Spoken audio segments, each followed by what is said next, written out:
अस्सलामुअलैकुम my social media family, कैसे हैं आप सब। गुड मॉर्निंग के साथ जो है काम का आगाज़ भी हो चुका था। आज मैं आपके साथ हाउस होल्ड की बहुत सारी क्लीनिंग की जो है टिप्स एंड ट्रिक्स शेयर करूंगी। घर में जो है हम कैसे इस घर को बहुत अच्छे से नीट क्लीन कर सकते हैं। जैसे ही सर्दियों की आमद होती है और गर्मियाँ चली जाती हैं तो हमें जो है स्पेशल अटेंशन की ज़रूरत होती है। तो मैं कोशिश कर रही थी कि आज आपके साथ घर की सफाई के साथ आप देखते होंगे कि आपके साथ वो टिप्स एंड ट्रिक्स शेयर करूं। काफ़ी दिन हम जो है घर से बाहर रहे, उस वजह से जो है घर बहुत ज़्यादा डर्टी फ़ील हो रहा था। तो फिर घर को बड़ी तफसील से साफ़ करने की कोशिश की और ये जो सर्दियों की चीज़ें थी उसकी उनको निकाला और गर्मियों के जो गैजेट्स और चीज़ें थी उनको हमने दोबारा से सेव करके रख दिया।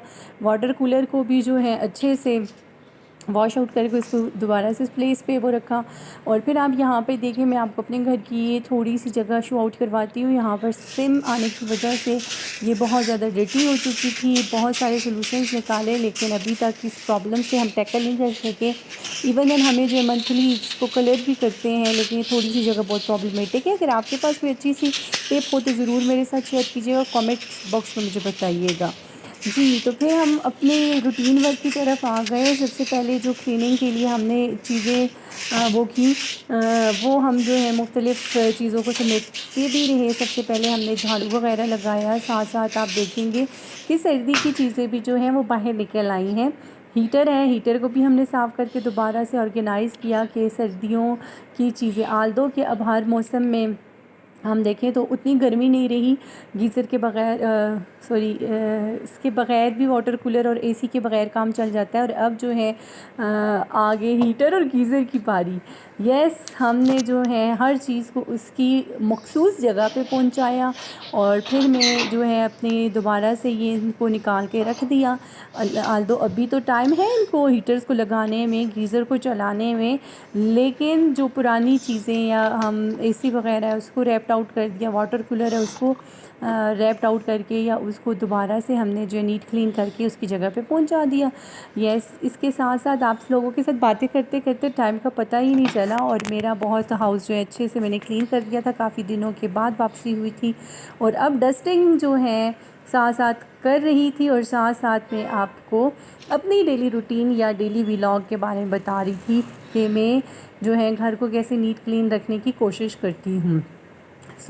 काफ़ी दिन घर बंद रहा, इस वजह से जो है हर एक जो है डेकोरेशन पीस है या जो भी इस तरह की चीज़ें थी फर्नीचर सबको बहुत अच्छे से डस्ट किया ताकि इतने दिनों में अगर कोई डस्ट वगैरह हो तो वो अच्छे से निकल जाए। सफाई जो है मैं बार बार करते जा रही थी। और इसके साथ अगर मैं आपके साथ शेयर करूं तो सर्दी की आमद से पहले जो है आप अपने तमाम तर गर्मियों के कपड़ों को जो है धूप में अच्छे तरीके से उनको बहुत ज़्यादा देर रखें और उसके बाद उनको तभी आप जो हैं जो भी आप कपड़े अपने सेव करना चाहते हैं या कबर्ड्स में रखना चाहते हैं रखें। इसी तरह जो हमारे गर्मियों गुजरने के बाद सर्दियों के कपड़े थे उनको भी मैंने धूप पे फैलाया था और साथ साथ घर की सफाई की। तो मेरा एक झूला सा है, इसमें बहुत ज़्यादा डस्ट पड़ जाती है, शायद इसका कलर ऐसा है, लेकिन बहुत अच्छा फ़ील होता है जब इसको साफ़ किया जाए तो ये बहुत नीट क्लीन लगता है।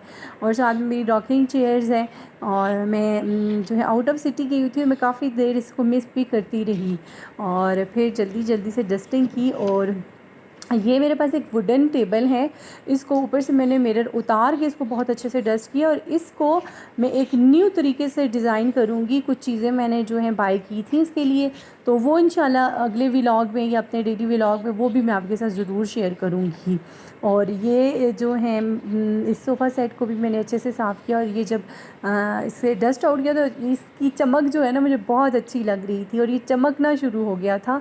और आपको ये देखिए मैं पूरी इसकी लुक दिखाती हूँ। और ये ऊपर आप देख लें ये जो बटरफ्लाई और ये चीज़ें बनी हुई हैं, तो ये इसकी भी एक और टिप है और मैं आपके साथ शेयर करूँगी कि किस तरह इसको मैंने एक ब्लैक चार्ट से बनाया। और फिर अपने पौधों की तरफ भी थोड़ा सा ध्यान दिया, ये भी बहुत इग्नोर हो चुके थे और इनको भी जो है पानी दिया। और ये ढक के ऊपर भी डस्ट थी उसको साफ़ किया, फिर तमाम पौधों को अच्छे से पानी दे दिया। और आज की सबसे अच्छी बात, जब बहुत थक गई, मेरी फेवरेट है मेरी डेरी मिल्क, और दूसरा इसके साथ जो नान खताई बिस्किट होते हैं वो मुझे बहुत अच्छे लगते हैं।